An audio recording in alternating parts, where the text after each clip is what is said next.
Mission किसान पर।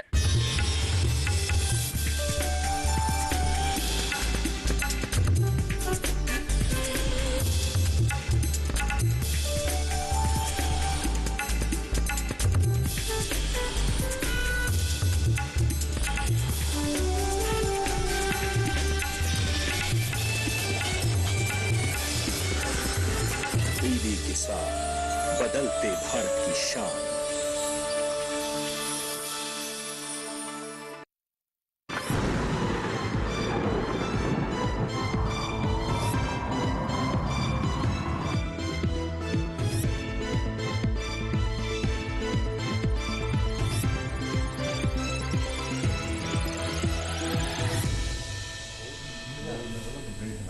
नमस्कार, आप सभी का स्वागत मौसम खबर में। मैं हूं मुकुल शर्मा। मौसम खबर में आपको बताएंगे देश के अलग अलग हिस्सों में क्या कुछ खास गतिविधि दर्ज की जाएगी मौसम में, यानी क्या बारिश होगी, कहां तेज हवाएं चल सकती हैं। लेकिन सबसे पहले बात करेंगे मौसम की बड़ी खबरों के बारे में, कहां कुछ खास गतिविधि दर्ज की जा सकती है। अगर देश के अलग अलग हिस्सों की हम बात करें, जो कि अनुमान जताया गया है मौसम विभाग द्वारा, कश्मीर की अगर बात करें तो अगले 2 दिनों के दौरान यहां पर कहीं कहीं हल्की बारिश या बर्फबारी की संभावना जताई गई है। वहीं अरुणाचल प्रदेश की भी अगर बात की जाए तो कुछ हिस्सों में गरज और तेज हवाओं के साथ हल्की बारिश या बर्फबारी यहां हो सकती है। और इसके साथ ही बिहार की अगर बात करें तो अगले 2 दिनों के दौरान करीब 2 से 3 डिग्री तक जो न्यूनतम तापमान है उसमें गिरावट दर्ज की जा सकती है। जबकि राजस्थान की भी अगर हम बात करें तो कुछ इलाकों में यहां अधिकतम तापमान में 3 से 5 डिग्री तक की कहीं ना कहीं जो बदलाव है वो हम देख पाएंगे। पंजाब की अगर बात की जाए तो कुछ हिस्सों में 40 किलोमीटर प्रति घंटे की रफ्तार से यहां तेज हवाएं चल सकती हैं। अब आइए आगे बढ़ते हैं और नजर डालते हैं मौसम पूर्वानुमान में। देश के जो अलग अलग क्षेत्र हैं, राज्य हैं, वहां बारिश की स्थिति क्या बनते हुए नजर आ रही है। सबसे पहले बात करते हैं उत्तर पश्चिम भारत की। तो आप देख सकते हैं यहाँ जम्मू कश्मीर की हम बात करें, लेह लद्दाख की अगर बात की जाए तो यहाँ जरूर कहीं कहीं जो बारिश की संभावना है वो मौसम विभाग द्वारा जताई गई है। जबकि हिमाचल प्रदेश, उत्तराखंड की हम बात करें तो यहाँ बारिश नहीं होगी और साथ ही तमाम मैदानी जो क्षेत्र हैं इनमें भी नहीं होगी। यानी पंजाब, हरियाणा, दिल्ली और उत्तर प्रदेश में भी आप देख सकते हैं यहाँ भी कहीं भी जो बारिश का अनुमान है वो नहीं जताया गया है। बारिश के लिहाज से जो मौसम है वो यहाँ साफ बना रहेगा। और खासतौर से अगर हम बात करते हैं पूर्वोत्तर राज्यों में अरुणाचल प्रदेश की, तो यहाँ आप देख सकते हैं जरूर कहीं कहीं बारिश की संभावना जताई गई है। इसके साथ ही जो शेष पूर्वोत्तर राज्य हैं वहां बारिश नहीं होगी, तो पूर्वी राज्यों में बिहार, झारखंड, ओडिशा में भी फिलहाल बारिश का कोई अनुमान नहीं जताया गया है। दक्षिण भारत की अगर हम बात करें, जो प्रमुख राज्य हैं उनमें आप देख सकते हैं खासतौर से केरल, तमिलनाडु, कर्नाटका, रायलसीमा, आंध्र प्रदेश, तेलंगाना, यहाँ कहीं भी बारिश का अनुमान नहीं है। लेकिन अंडमान और निकोबार में जरूर कहीं कहीं बारिश की संभावना जताई गई है भारत मौसम विज्ञान विभाग द्वारा। जबकि जो बाकी राज्य हैं दक्षिण भारत के, आप देख सकते हैं यहाँ फिलहाल बारिश के लिहाज से मौसम साफ रहेगा। और ऐसी स्थिति हमें नजर आ रही है अगर मध्य भारत की हम बात करें, यानी मध्य प्रदेश की बात की जाए, छत्तीसगढ़ की हम बात करें, विदर्भ, महाराष्ट्र, मध्य महाराष्ट्र, मराठवाड़ा, कोंकण, गोवा की बात करें, सौराष्ट्र, कच्छ, गुजरात और राजस्थान में भी आप देख सकते हैं यहाँ कहीं भी बारिश का कोई अनुमान नहीं जताया गया है मौसम विभाग द्वारा। पिछले 24 घंटों के दौरान देखिए क्या कुछ खास गतिविधि जो है वो दर्ज की गई है मौसम में, इस पे नजर डाल लेते हैं। आप देख सकते हैं जम्मू कश्मीर की हम बात करें, लेह लद्दाख की बात की जाए, गिलगित की अगर बात की जाए, यहाँ भी आप देख सकते हैं तो यहाँ ना सिर्फ हल्की बारिश बल्कि कहीं कहीं जो हल्की बर्फबारी है वो भी दर्ज की गई। जबकि इसके साथ साथ जो तेज हवाएं हैं वो भी यहाँ आप देख सकते हैं। और ऐसी स्थिति हिमाचल प्रदेश और उत्तराखंड में भी हमने देखी। यहाँ भी लगातार इस तरह का जो मौसम है पिछले 24 घंटों के दौरान दर्ज किया गया। और साथ ही अगर बात की जाए अरुणाचल प्रदेश की, तो आपको बता दें अधिकतर स्थानों पर यहाँ पर कहीं कहीं भारी बारिश जो है वो पिछले 24 घंटों के दौरान दर्ज की गई थी। हालांकि असम और मेघालय की अगर बात करें तो यहाँ भी कहीं कहीं हल्की बारिश कुछ एक हिस्सों में पिछले 24 घंटों के दौरान दर्ज की गई। इसके साथ ही अगर हम बात करते हैं अंडमान और निकोबार की, तो यहाँ भी आप देख पा रहे होंगे यहाँ भी कहीं कहीं जो हल्की बारिश की स्थिति है कुछ एक क्षेत्रों में वो दर्ज हुई पिछले 24 घंटों के दौरान। जबकि जो बाकी राज्य हैं वहाँ आप देख सकते हैं बारिश की स्थिति फिलहाल क्या दर्ज की गई। और इसी के साथ ही मौसम खबर में वक्त हो चला एक छोटे से ब्रेक का। ब्रेक से लौटेंगे तो आपको बताएंगे और क्या कुछ खास रहेगा मौसम में। आप बने रहिए दूरदर्शन किसान पर।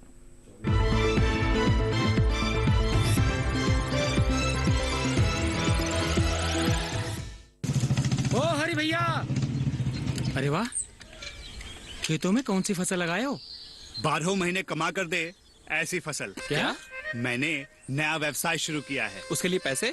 इसमें किसी निवेश की जरूरत ही नहीं। अच्छा, मुखिया जी। अरे मुखिया जी, नमस्ते। अरे हरी, कब आ रहे हो? आप बस चलिए, मैं पहुंचता हूँ। अब मैं LIC एजेंट हूँ। LIC एजेंट बनो, अब बड़ा सोचो। हमारी वेबसाइट पर जाएं या अपनी नजदीकी LIC शाखा से संपर्क करें।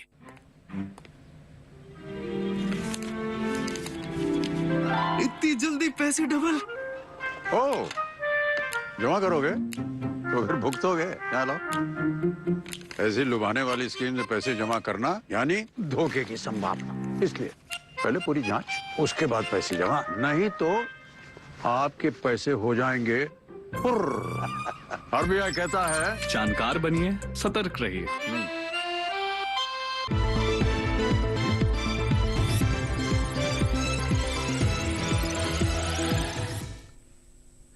ब्रेक के बाद आप सभी का एक बार फिर स्वागत दूरदर्शन किसान पर। आप देख रहे हैं मौसम खबर और मौसम में भाई आके आपको बताते हैं लगातार किस तरीके से जो मौसम की परिस्थितियां बनी हुई हैं उसमें तापमान में किस तरह का जो बदलाव है वो दर्ज किया गया, यानी तापमान का हाल क्या कुछ रहा है इसके बारे में आपको जानकारी दे दें।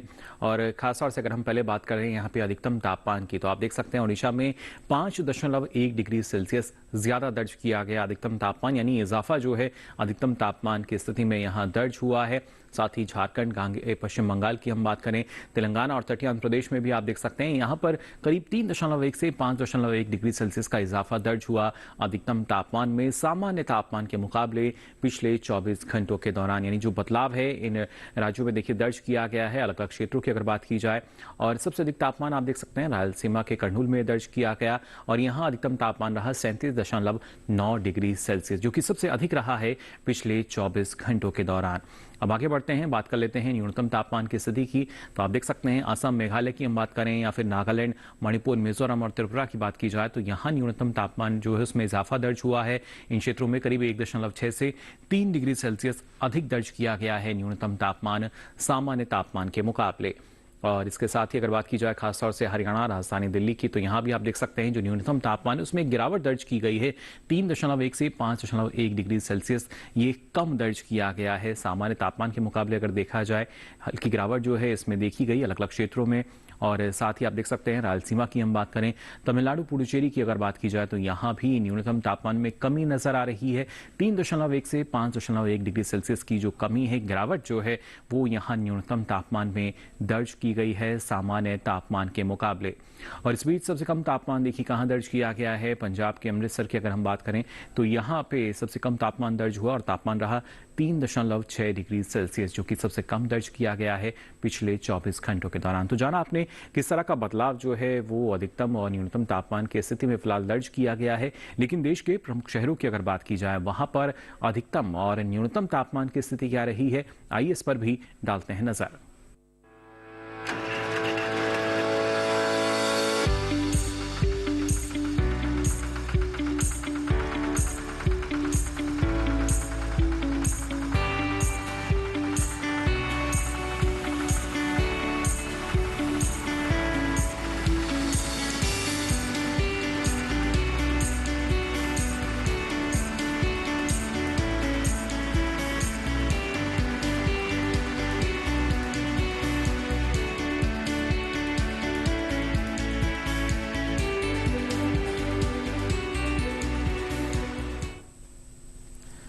और इसी के साथ ही मौसम खबर में यहाँ वक्त हो चला एक और छोटे से ब्रेक का। ब्रेक से लौटेंगे तो आपको बताएंगे और क्या कुछ खास रहेगा मौसम में।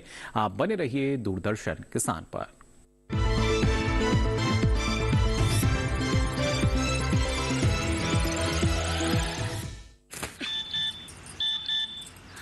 हो गया इंतजाम।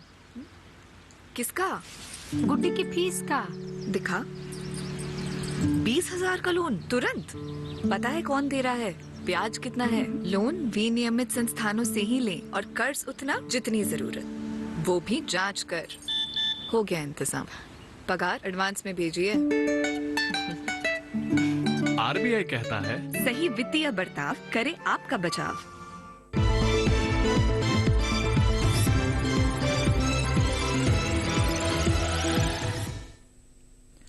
ब्रेक के बाद आप सभी का एक बार फिर स्वागत मौसम खबर में। अब आइए बुलेटिन में आगे बढ़ते हैं और बात कर लेते हैं प्रमुख शहरों में वायु गुणवत्ता की स्थिति इन दिनों क्या दर्ज की गई है। जी हाँ, अलग अलग शहरों में वायु गुणवत्ता का हाल क्या रहा है, इस पे आइए नजर डाल लेते हैं। और सबसे पहले बात करेंगे राजधानी दिल्ली की। तो आप देख सकते हैं 73 रहा गुणवत्ता सूचकांक, यानी अच्छी स्थिति में फिलहाल वायु गुणवत्ता यहाँ दर्ज की गई। पटना की अगर बात की जाए 162 रहा गुणवत्ता सूचकांक, यानी संतोषजनक श्रेणी के अंतर्गत फिलहाल वायु गुणवत्ता यहाँ बनी हुई है। बेंगलुरु की अगर बात की जाए तो 98 दर्ज किया गया गुणवत्ता सूचकांक, यानी अच्छी स्थिति यहां भी वायु गुणवत्ता की दर्ज की गई। पुणे की अगर बात हम करें तो 160 ये रहा, यानी संतोषजनक श्रेणी के अंतर्गत यहां वायु गुणवत्ता दर्ज की गई। हैदराबाद की अगर बात की जाए तो 75 रहा गुणवत्ता सूचकांक और यहां भी एक अच्छी स्थिति फिलहाल दर्ज हुई वायु गुणवत्ता की। कोलकाता की अगर बात की जाए तो 109 दर्ज किया गया गुणवत्ता सूचकांक और यहां भी एक संतोषजनक स्थिति फिलहाल दर्ज की गई। मुंबई में भी आप देख सकते हैं 130 रहा गुणवत्ता सूचकांक और श्रेणी रही संतोषजनक यहां पर भी। और इसके साथ ही अहमदाबाद की अगर हम बात करें तो यहां आप देख सकते हैं 167 दर्ज किया गया गुणवत्ता सूचकांक और यहां भी संतोषजनक स्थिति दर्ज की गई है। भाई आगे बढ़ते हैं, नजर डालते हैं पर्यटन पूर्वानुमान में प्रमुख पर्यटन स्थलों पर क्या स्थिति रह सकती है अगले 4 दिन। जम्मू कश्मीर के गुलमर्ग की अगर हम बात करें तो आप देख सकते हैं मंगलवार, बुधवार, गुरुवार, शुक्रवार चारों ही दिन लगभग एक जैसी स्थिति है।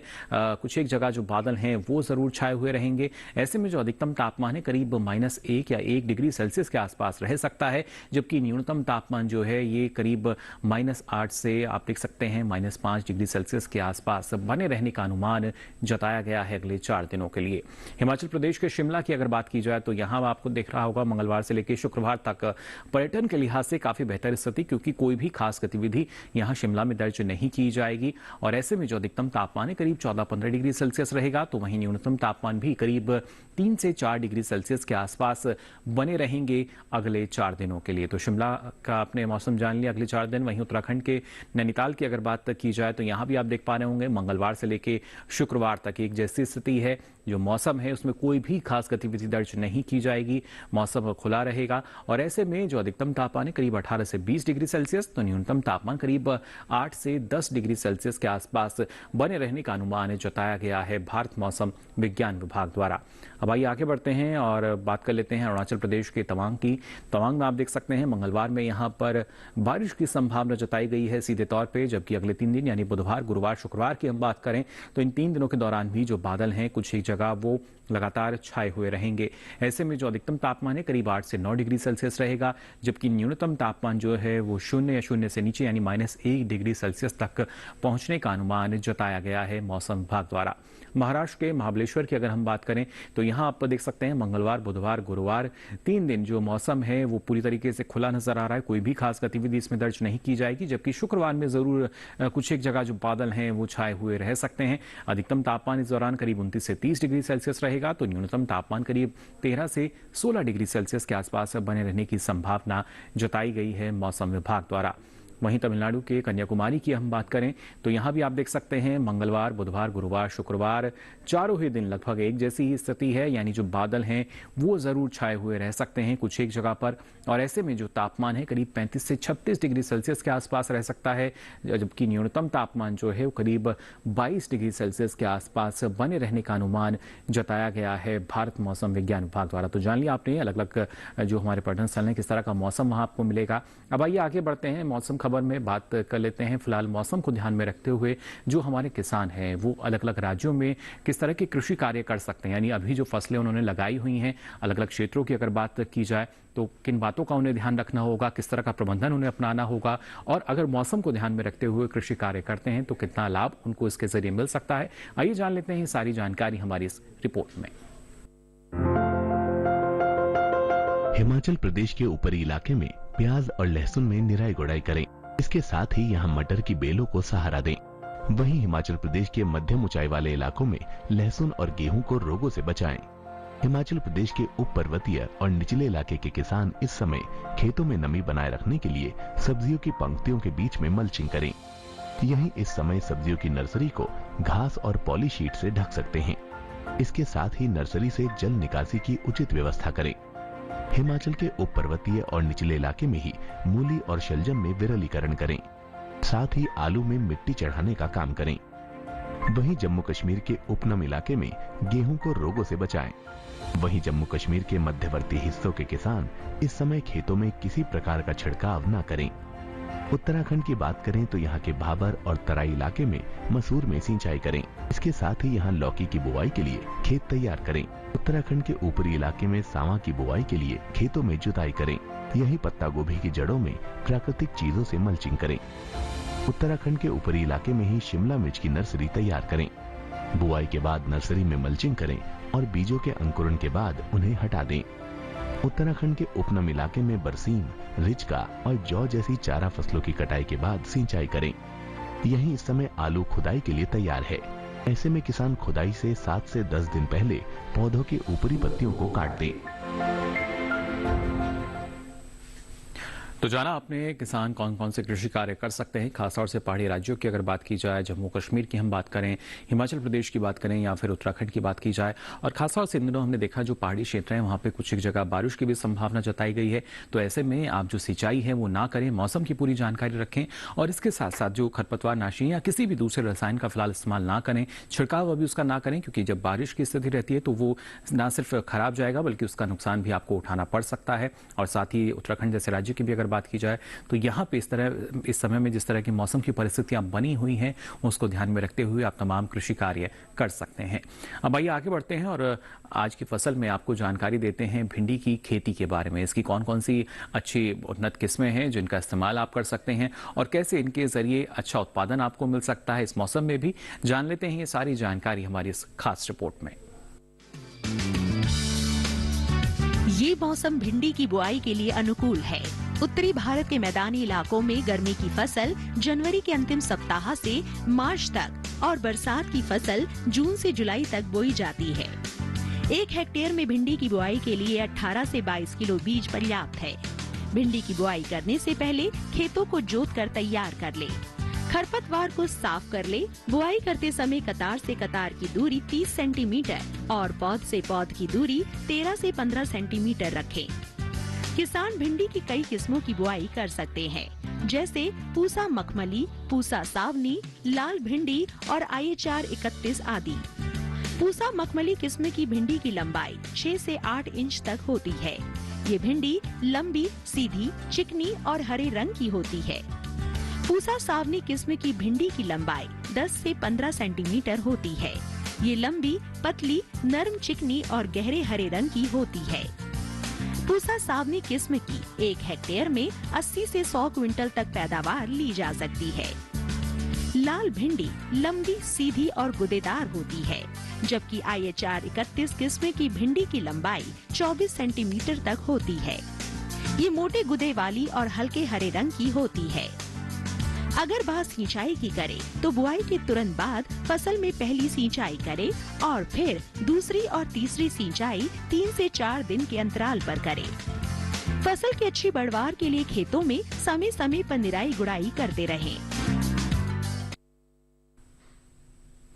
तो जाना आपने कैसे आप इस मौसम में भिंडी की बेहतर ढंग से खेती कर सकते हैं। साथ ही इसकी जो उन्नत किस्में हैं, पूसा सावनी की बात करें या पूसा मखमली की बात की जाए, ये तमाम उन्नत किस्में हैं जिनकी खेती आप कर सकते हैं, लेकिन प्रबंधन जो है वो आपको अपनाना होगा। यानी सही समय पर इसकी आप जो बुआई है वो करें, उसके बाद जितनी आवश्यकता है उतनी ही सिंचाई करें और उसके साथ साथ जो तमाम तरह का प्रबंधन कृषि कार्य हैं वो आपको करने होंगे, जिससे आपको अच्छी उपज आने वाले समय में मिल सके। तो आज आपने जाना है तमाम जानकारी, लेकिन ये आपको अब ये सारी जानकारी आप देख सकते हैं डीडी किसान के YouTube चैनल पर भी। इसके लिए आपकी टीवी स्क्रीन पर जो QR कोड दिखाया जा रहा है इसे आप स्कैन करें, जिसके बाद आप पहुंचेंगे हमारे YouTube चैनल पर और इस पर पहुंचकर आप मौसम खबर के साथ ये सारी जानकारी कभी भी कहीं भी ले सकेंगे। तो फिलहाल के लिए इस बुलेटिन में बस इतना ही। दीजिए इजाजत। नमस्कार।